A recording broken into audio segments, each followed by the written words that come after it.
فاسألوا أهل الذكر إن كنتم لا تعلمون. আসসালামু আলাইকুম ওয়া রাহমাতুল্লাহি ওয়া বারাকাতুহু। প্রশ্ন এসছে যে ব্যক্তি সালাত আদায় করে না, এমন ব্যক্তির সালাতুল জানাজা আদায় করা যাবে কিনা? রসুল করিম সাল্লাল্লাহু আলাইহি সাল্লাম কি তার জানাজা পড়তে নিষেধ করে গিয়েছেন কিনা? জি সম্মানিত ভাই, সুন্দর প্রশ্ন করেছেন। এখানে বক্তব্য হলো, রসুল সাল্লাল্লাহু আলাইহি ওয়াসাল্লামের জীবনে আল্লাহ রসুলের সাহাবীরা কখনোই সালাত ছাড়তেন না। শুধু তাই নয়, যারা মুনাফিক ছিলেন আল্লাহ রসুল সাল্লাল্লাহু আলাইহি ওয়াসাল্লামের যুগে, মুনাফিকুন যারা, মুনাফিকরাও আল্লাহ রসুল সাল্লাল্লাহু আলাইহি ওয়াসাল্লামের সাথে এসে সলাতে উপস্থিত হতেন। সলাত, তারা প্রথম কাতারে সলাত পড়তেন, কারণ তারাও জানতেন যে এই কাজে যদি উপস্থিত না হই তাহলে আমি যে মুখে মুখে ইসলামের দাবি করছি সেটা নষ্ট হয়ে যাবে, সেটা বৃথা যাবে, সেটার কোনো মূল্য থাকবে না। অর্থাৎ সলাতে যদি আমি না যাই তাহলে আমার মুখের যে মুসলমানিত্ব সেটাও রক্ষা হবে না। এই কনসেপ্ট কিন্তু মুনাফিকদের কাছেও ক্লিয়ার ছিল।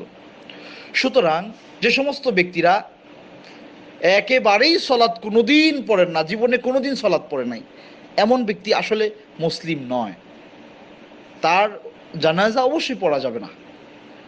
কিন্তু যদি এমন হয় যে মাঝে মাঝে সলাৎ পড়েন, ইসলামের কথা বললে তিনি বুঝেন, অলসতার কারণে বিভিন্ন কারণে সলাৎ পড়েন না, এই পড়েন আবার পড়েন না, এমন ব্যক্তি মুসলিম, অবশ্যই তার জানাজা পড়া যাবে।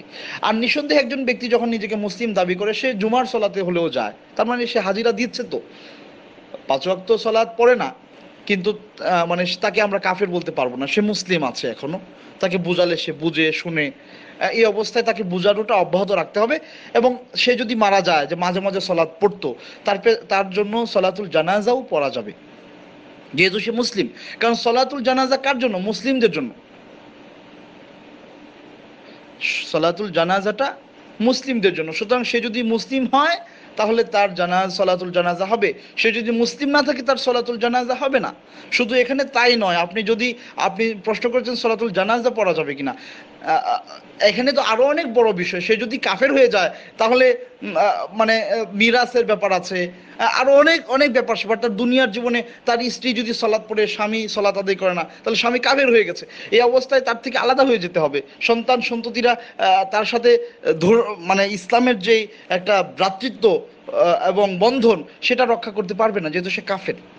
কিন্তু তাকে কাফের বলাটা কঠিন যতক্ষণ না পর্যন্ত সে মুখে স্পষ্ট করে বলবে যে এই সালাত আমি মানি না, আমি ইসলামের উপরে নাই, হ্যাঁ, তারপরে সে কাফের। তারপরে উলামায়ে কেরামের মধ্যে ইখতিলাফ আছে। কেউ কেউ বলেছেন যে ব্যক্তি একেবারেই সালাত আদায় করে না, যেহেতু আল্লাহ রসুল সাল্লাল্লাহু আলাইহি ওয়াসাল্লামের রেখে যাওয়া হাদিসগুলো বিশ্লেষণ করলে আমরা এটা পাই যে ওই ব্যক্তির কোনো অংশ ইসলামে নাই, যে লা হাজ্জা ফিল ইসলামি মান তারাকাস সালাহ, যে ব্যক্তি সালাত তরক করে দেয়, সালাত পড়ে না, ইসলামে তার আর কোনো অংশ থাকে না। তারপরেও যেহেতু অন্যান্য উলামায়ে কেরাম এরকম বক্তব্য পেশ করেছেন, না, সে যেহেতু সালাতটাকে বিশ্বাস করে, বললে সে আসতে চায়, এই অবস্থায় সে মুসলিম। সুতরাং সমাধান হলো এই, যে ব্যক্তি কখনো কখনো সালাত পড়ে, কখনো কখনো পড়ে না, তার সালাতুল জানাজা আদায় করা যাবে ইনশাআল্লাহ। হাদা মা ইনদি ওয়াল্লাহু আ'লাম। এটা আমার কাছে আমার যদ্দূর জ্ঞান ছিল বললাম, বাকিটা আল্লাহ ভালো জানেন। আসসালামু আলাইকুম।